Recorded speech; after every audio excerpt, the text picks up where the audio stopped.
Hi student. GIT का online class में आप लोग का स्वागत है।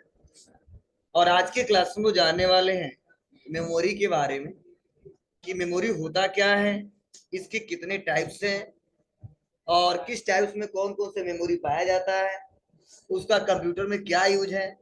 वह एक एक करके स्टेप बाय स्टेप जानने वाले हैं। तो चलिए सबसे पहले हम समझते हैं मेमोरी के बारे में।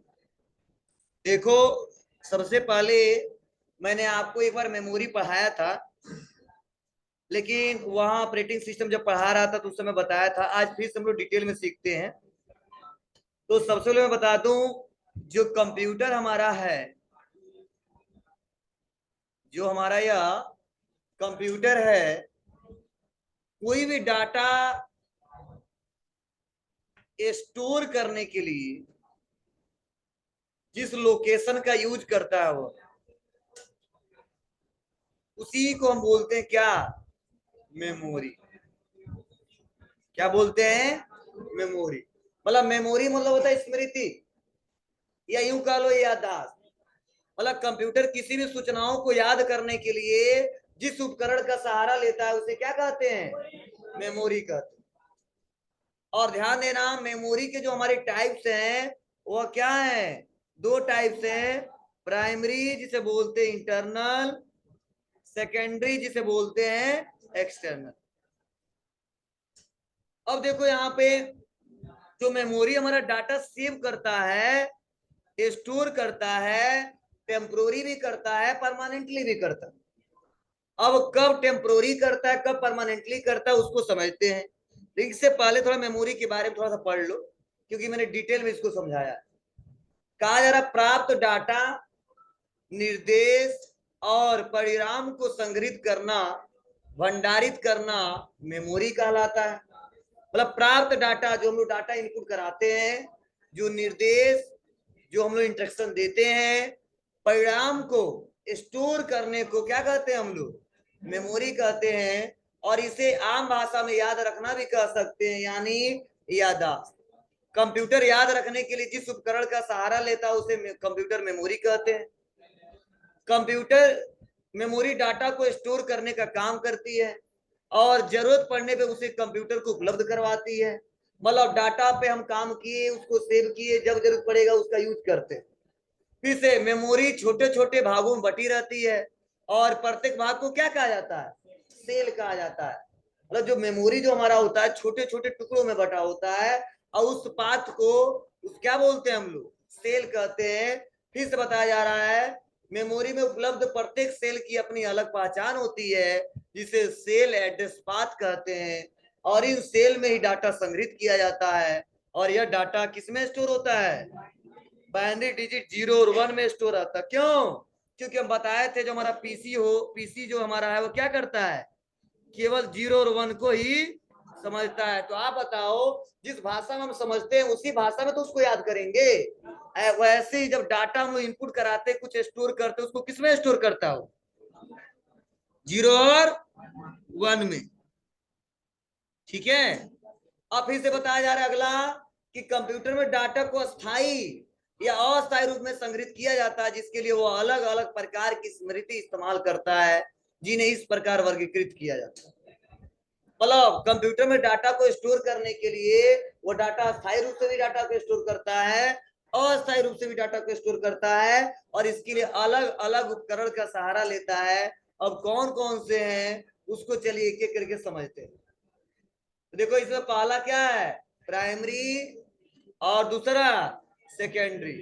प्राइमरी मेमोरी को इंटरनल मेमोरी भी कहते हैं, और सेकेंडरी मेमोरी को एक्सटर्नल मेमोरी भी कहते हैं। इंटरनल मेमोरी मतलब आंतरिक मेमोरी, एक्सटर्नल मेमोरी मतलब बाहर मेमोरी। मतलब इंटरनल मेमोरी हमारे कंप्यूटर के साथ हमेशा रहता है, एक्सटर्नल मेमोरी को कभी निकाल लगा सकते हैं, तभी हमारा कंप्यूटर बेटर तरीके से चलेगा, आगे फ्यूचर में आसानी तरीके से उसका यूज कर सकते हैं। अब सवाल यह कि प्राइमरी मेमोरी में डाटा स्टोर कैसे होता है और सेकेंडरी मेमोरी में डाटा स्टोर कैसे होता है। तो ध्यान रहे, कंप्यूटर पे जब हम लोग काम करते हैं, जो भी हमारे एप्लीकेशन ओपन होते हैं वह किस पे ओपन होता है? प्राइमरी मेमोरी पे। और इसीलिए जो हम काम करते, जो डाटा स्टोर रहता है, वह अस्थायी रूप से डाटा स्टोर रहता है। अस्थायी मतलब कंप्यूटर पे काम करते वक्त अगर बिजली चली जाए या किसी कारणवश हमारा कंप्यूटर बंद हो जाए तो डाटा स्वतः क्या हो जाता है, इरेज हो जाता है, मीन्स डिलीट हो जाता है।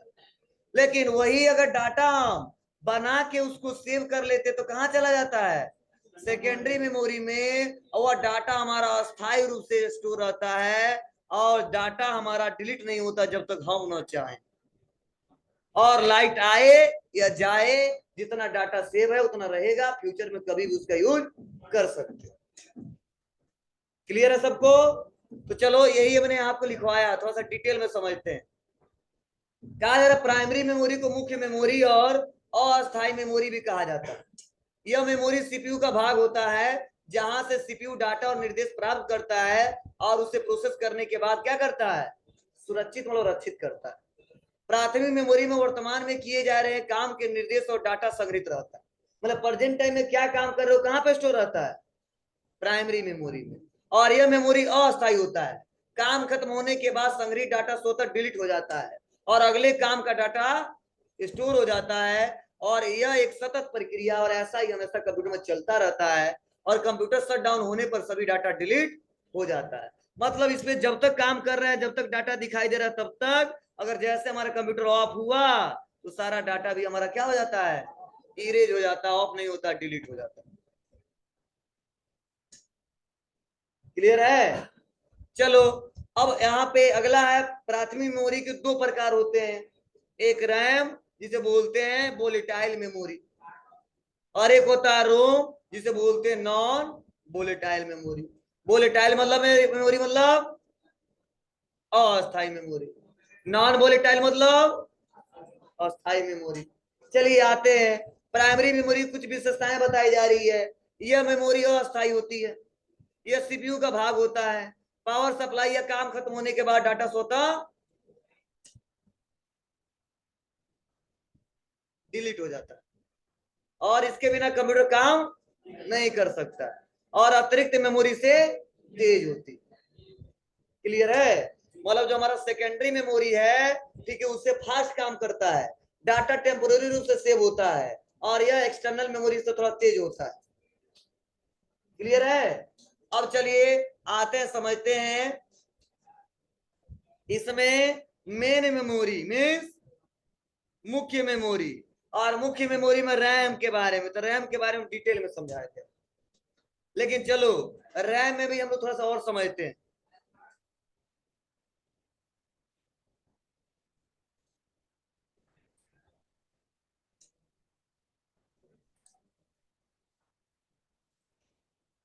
देखो समझो, जब हमारा सिस्टम ऑन होता है और जब कोई एप्लीकेशन हम ओपन करते हैं, स्टार्टिंग में ओपन होता है किसमें, प्राइमरी मेमोरी में, लेकिन प्राइमरी मेमोरी के किस मेमोरी में, मुख्य मेमोरी में, और मुख्य मेमोरी में किसमें, रैम। मतलब यूं कह लो, जब तक हम काम करते हैं तब तक किस पे काम करते हैं, रैंडम एक्सेस मेमोरी पे। और रैंडम एक्सेस मेमोरी की स्टोरेज जितनी अच्छी होती है, हमारा कंप्यूटर का स्पीड उतना ही बेटर होता है और उतना ही बेटर तरीके से हमारा सिस्टम चलता भी। ठीक है? तो अलग अलग डिवाइसेस में अपने रिक्वायरमेंट के आधार पर लोग रैम लगाते हैं। कोई 2 GB लगाता है, कोई 4 GB लगाता है, कोई 8 GB लगाता है, कोई इससे ज्यादा लगाता है, जैसी उस सिस्टम की क्षमता होती है। और जैसे जैसे प्रोग्राम हमारे बढ़ते जाते हैं और वैसे वैसे मेमोरी का भी स्पेस हमारा बढ़ता जाता है। अब क्यों इसको वोलेटाइल मेमोरी माना गया, क्यों अस्थायी मेमोरी माना गया, क्यों? क्योंकि प्रेजेंट टाइम इसी पे काम करते हैं और अचानक हमारा सिस्टम बंद हो जाए तब डाटा सारा हमारा क्या हो जाता है, डिलीट हो जाता है, इसीलिए इसे अस्थायी मेमोरी माना जाता है। अब इसमें भी मुख्य रूप से दो और भी आ चुके हैं, लेकिन मैक्सिमम दो ही काम कर रहा है अभी भी बेटर तरीके से हर जगह। एक आता है डायनेमिक और दूसरा आता है स्टैटिक। इसे शॉर्ट में बोलते हैं यस रैम, डी रैम। इसे बोलते हैं स्टैटिक रैंडम एक्सेस मेमोरी और इसे बोलते हैं डायनेमिक रैंडम एक्सेस मेमोरी। अब ये काम कैसे करता है यह समझने की कोशिश करना। जैसे हमने सिस्टम को ओपन किया और लिखा ए बी सी डी और ई, और बीच में से हम बी को डिलीट कर दिया, तो देखते होगे आप लोग क्या होता है, जैसे बी डिलीट होता है ना, सी वाला इसके पास आ जाता है, डी वाला सी के पास आ जाता है, और ई वाला डी के पास आ जाता है। मतलब ये बार बार रिफ्रेश होने के कारण इसका स्पेस भी चेंज होता है और रेंडमली डाटा को क्या करता है, बार बार एक्सेस कर लेता है। और इसीलिए बोला जाता है कि एक गतिशील मेमोरी है, मतलब टाइम टू टाइम अपने आप को गति मतलब मोशन करता रहता है, चलता रहता है, और चलने के कारण बार बार डाटा रिफ्रेश होता है, और बार बार रिफ्रेश होने के कारण ये क्या होता है, थोड़ा स्लो काम करता है। समझे? अब इसको समझा दूं, जैसे होता क्या है, जैसे इस बेंच पे लगभग 4-5 लोग बैठे हैं, 5 लोग बैठे हैं, ठीक है, 5 नहीं 6 लोग बैठे, अगर 20 से किसी को निकाल देता हूं, एक तो तरीका है, डी में क्या होता है, 20 से जैसे किसी को निकाला ना, लास्ट में जो बैठे हैं लोग कहीं और उधर चल, तो क्या होगा, वह स्पेस होगा फिल हो जाएगा, और लास्ट वाला स्पेस खाली हो जाएगा, मतलब उसके पहले वाला जो स्पेस रहेगा वो खाली नहीं छोड़ता है। क्यों ऐसा होता है? क्योंकि रिफ्रेश होता है, और जब रिफ्रेश होता है तो डाटा जो लास्ट में दिखाई देता है उतना ही हमारा शो होता है, वह स्पेस एलोकेट नहीं करता है, और इसीलिए ये थोड़ा सा स्लो काम करता है। किसके मुकाबले? रोम के मुकाबले, नहीं रोम के नहीं, एस रैम के मुकाबले। लेकिन वही स्टैटिक की बात करें तो वह स्टैटिक वाला स्थिर, ये ऐसा मेमोरी है, जब तक हम खुद रिफ्रेश ना करें, हम चेंज ना करें, तब तक उसमें कुछ चेंजेस नहीं होगा। जैसे अगर 20 से कोई निकल गया तो उसका स्पेस वहीं पर रहेगा, दूसरा कोई नहीं बैठ सकता जब तक हम ना कहे आके कोई दूसरा बैठ जाए, या उसको थोड़ा सा और इधर चले आओ, लास्ट वाला स्पेस छोड़ दो, ठीक है। और इसीलिए इसको क्या माना जाता है, नॉन वोलेटाइल मेमोरी माना जाता है, और स्थायी मेमोरी माना जाता है। मतलब तो जो बार बार रिफ्रेश होता है, इसीलिए उसकी गति थोड़ा कम होती है, स्पीड थोड़ा सा स्लो हो जाता है, और यह बार बार रिफ्रेश नहीं होता है, इसलिए स्पीड फास्ट होती है। वो डाटा टेम्पोररी रूप से स्टोर करता है, यह परमानेंटली स्टोर करता है, ठीक है। उसको जब रिफ्रेश करते हैं तब डाटा डिलीट होता है, और यह विदाउट रिफ्रेश के अपने आप चेंज होता है, ठीक है। वो कैसे करता है, तो वो प्रोसेस की बात है, ये थ्योरिटिकली मैं बता रहा हूँ, कुछ ऐसा ही काम करता है। अब उसको मैं करके पूरा अंदर का प्रोसेस नहीं दिखा सकता हूँ, लेकिन मैक्सिमम साइड जो बनते दो ही बनते, एक रैंडम एक स्टैटिक। रैंडम में कोई भी चेंज कर सकता है जब मर्जी तब, स्टैटिक स्थिर रहता है, एक रिक्वायरमेंट होता है, वहां पे वैल्यू बार बार चेंज किया जाता है, ठीक है। इसी के बारे में देखो यहाँ पर लिखा भी गया होगा साफ साफ।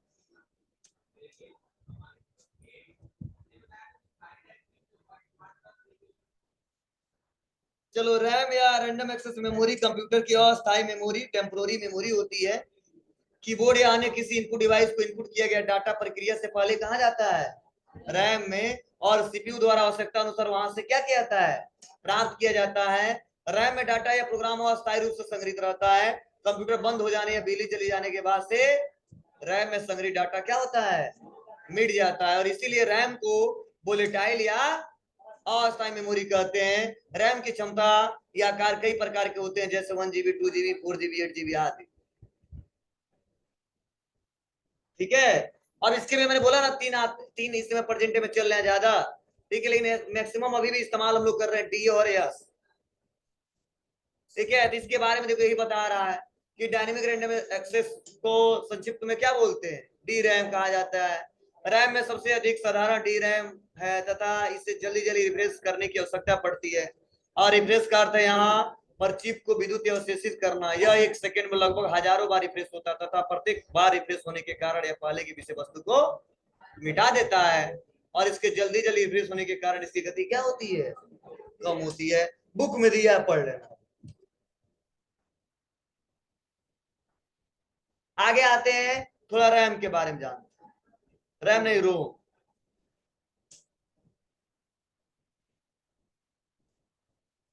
नहीं पता तो बता दें किस पेज पे है। चलो, रोम, ये बहुत इंपॉर्टेंट है, इसको थोड़ा समझना ध्यान से। और रोम का मतलब होता है रीड ओनली मेमोरी। बताओ नाम से क्या पता चल रहा है,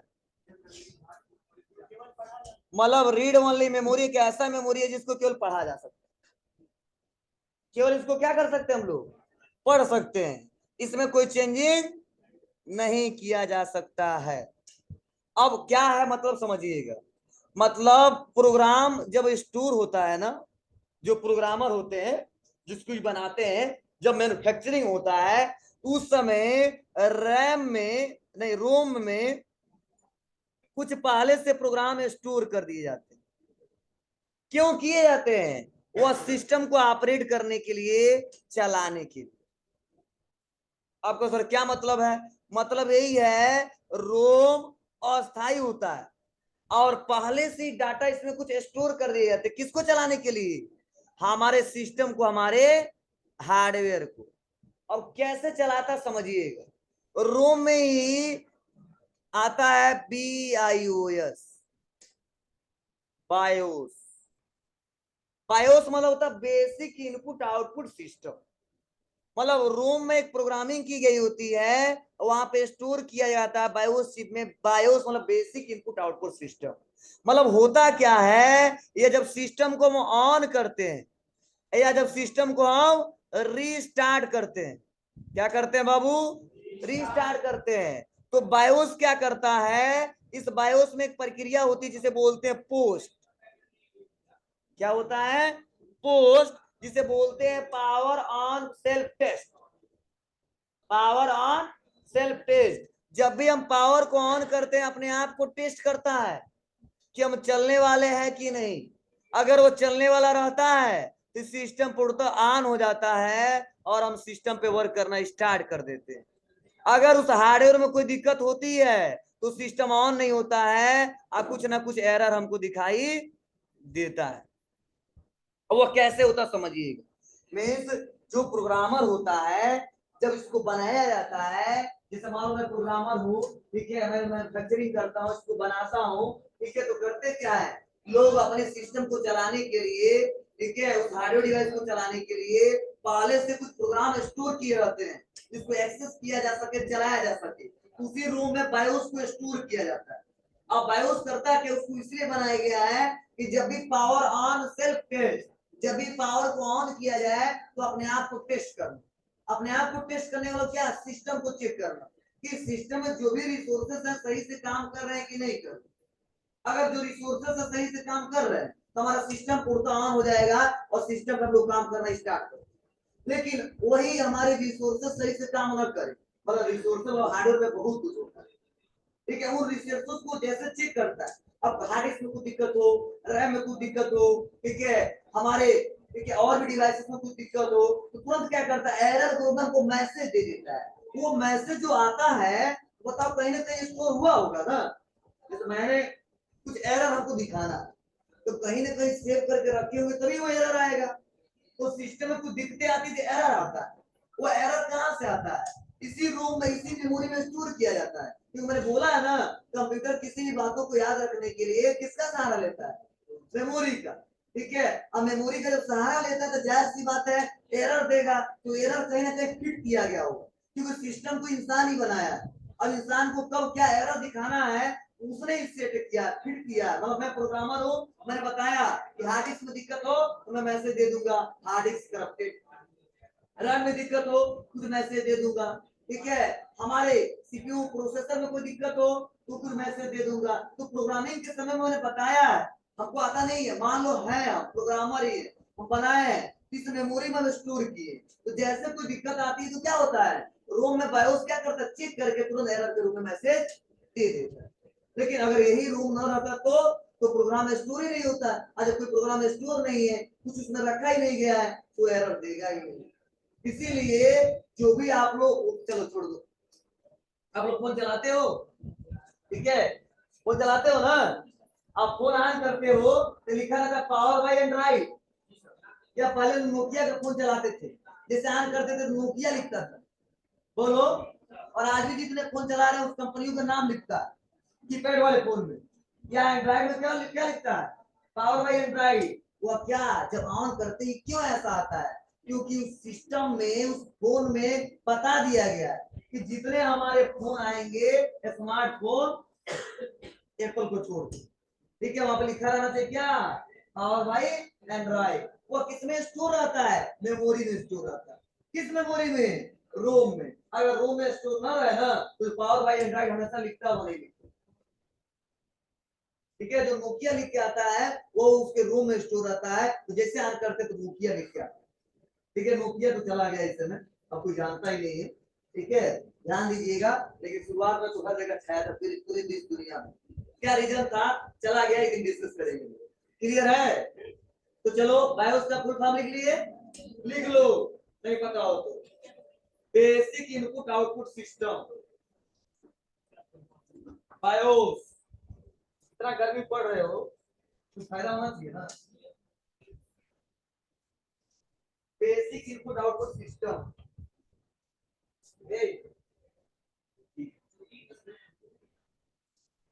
छोड़ना नहीं है, छोड़ना नहीं है।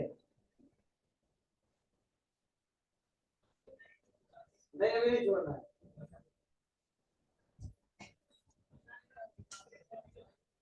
हो गया? चलो बायोस लिख दिए। उसी में एक साइकिल चलता है, कौन सा? पोस्ट, उसे बोलते हैं power on self test. Power on self test.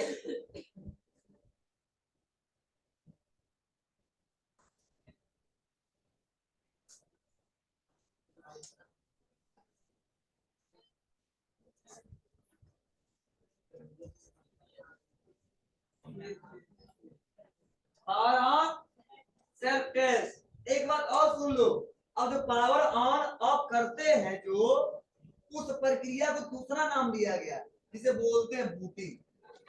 क्या बोलते हैं? बूटिंग। मतलब सिस्टम को ऑन और रिस्टार्ट, क्या रिस्टार्ट करने को, प्रोसेस को बोलते हैं बूटिंग। क्या बोलते हैं? बूटिंग। अब बूटिंग के समय क्या ओपन होता है? बायोस। बायोस के अंदर क्या ओपन होता है?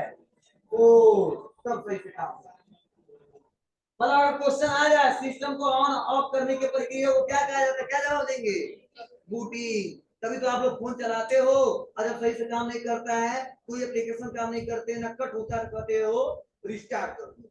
और रिस्टार्ट करते तो लिखा रहता है इसमें रीबूट, पहले लिखा रहता है रिस्टार्ट, अब लिख रहा है क्या? रिबूट। मतलब उसी बोलते हैं बूटिंग। मतलब सिस्टम में क्या दिक्कत है फिर से चेक करता है, फिर से ओपन हो जाता है। कोई एरर होता है तो खुलता नहीं है, उसको किसी को दिखाना पड़ता है, तब सही होता है। अब कोई एरर नहीं होता है, कभी कभी किसी टेक्निकल दिक्कत के कारण रुक जाता है, तो फिर से ऑन हो जाता है और चल जाता है। देखिए इसी प्रक्रिया को क्या बोलते हैं हम लोग? बूटिंग। लेकिन एक बात और, बूटिंग जब करते हैं हम लोग ना, तो बूटिंग के समय दो तरीके के बूटिंग होते हैं। कितने तरीके के? दो तरीके के। कौन कौन से? एक तो हमारा होता है वार्म बूटिंग आता है, और एक आता है कोल्ड बूटिंग।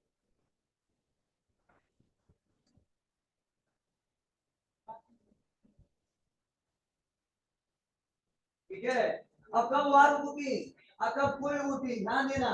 जब सिस्टम को शुरुआत में ऑन करते हैं फर्स्ट टाइम, उसे बोलते हैं कोल्ड बूटिंग हो रहा है।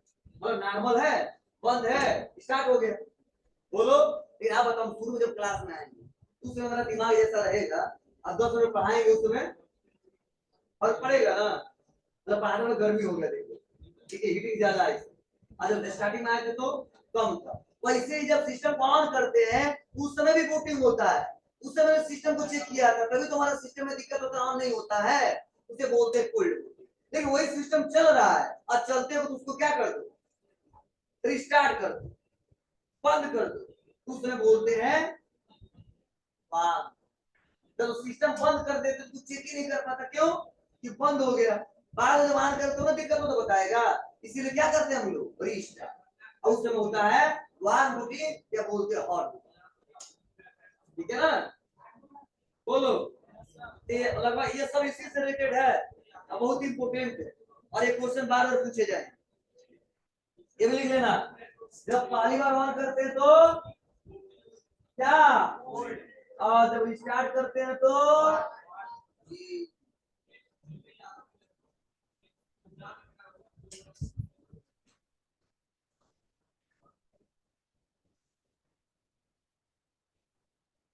क्या?